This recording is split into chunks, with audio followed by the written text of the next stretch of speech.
गुजरात में कानून है जिसका नाम है डिस्टर्ब्ड एरियाज एक्ट, जिसमें कोई अपना घर कलेक्टर से इजाजत लिए बगैर नहीं बेच सकता है ना कानून ये।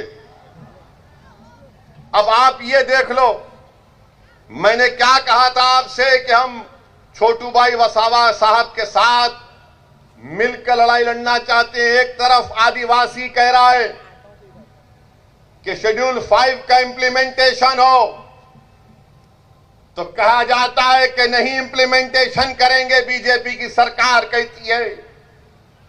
दूसरी तरफ अंबेडकर का बना हुआ संविधान कहता है कि गुजरात में डिस्टर्ब्ड एरियाज एक्ट संविधान के खिलाफ है, इसको हटाओ। तो बीजेपी कहती है हम इसको नहीं हटाएंगे। मैं अपना घर और दुकान नहीं बेच सकता हूं और तुम वहां पर शेड्यूल 5 का प्रोटेक्शन आदिवासियों को नहीं दोगे, उनकी जमीनों पर कब्जा करोगे। 121 गांवों को इको सेंसिटिव आपने करार दे दिया, पानी आपने निकाला हमारी जमीनों को लेकर, और आदिवासी गांव तक पीने का पानी मुहैया नहीं किया जाता। तो आखिर कौन सा सबका साथ, सबका विकास, सबका विश्वास की बात बीजेपी कर रही है?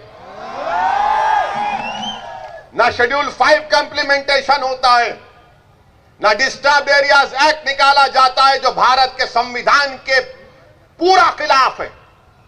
Right to equality, right to life, supreme court का पुट्टुस्वामी का जजमेंट है, प्राइवेसी का जो इस कानून की धज्जियां उड़ाता है। मगर आप, क्योंकि ये कमजोर है और इस पर जुल्म करना इनका मकसद है, आदिवासियों की जमीन छीन ली जाए, आदिवासियों के कल्चर को खत्म कर दिया जाए, आदिवासियों की तहजीब को खत्म कर दिया जाए।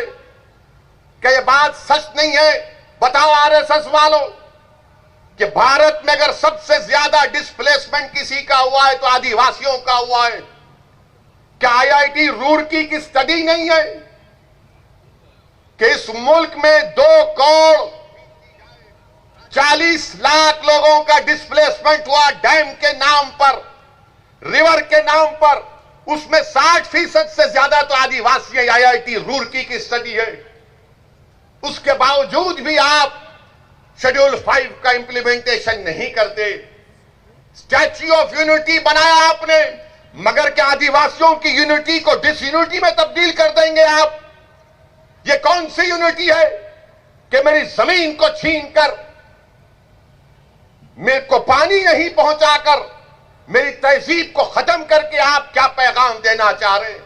मगर मैं गुजरात के मुसलमानों को पैगाम दे रहा हूं, मैं आपको पैगाम दे रहा हूं कि सीखो आदिवासियों से कि बीजेपी की हुकूमत 25-26 साल से इस सरजमीन पर, यहां पर बरसों से आरएसएस ने अपना काम किया, मगर उसके बावजूद भी मैं छोटू भाई वसावा साहब आपको सलाम करता हूं कि आपकी और आपके समाज ने आपके 2 एमएलए को जिताया यहां पर। ये इनको कामयाब किया, बीटीपी को, हमारे महेश भाई को और उनके साथियों को। इन आदिवासियों ने हमको पैगाम दिया, मुसलमानों को, कि देखो हमारी जमीनें छीन ली गई, हमारे जमीन के अंदर जो सोना है, कोयला है, उससे महरूम कर दिया गया। मगर हम ना उम्मीद नहीं हुए। हमने छोटू भाई को अपना नेता माना, अपना बड़ा माना, और हमारी लड़ाई के लिए उनको अहमदाबाद में भिजाया, क्योंकि हम ये मानते हैं, आदिवासी जानता है कि उनकी लड़ाई अगर कोई लड़ सकता है तो बीजेपी कांग्रेस वाला नहीं लड़ सकता। उनकी लड़ाई अगर कोई लड़ सकता है तो उन्हीं के दरमियान का छोटू भाई वसावा लड़ सकता है। मेरे अजीज दोस्तों और बुजुर्गों, ये हमको सीखने की जरूरत है।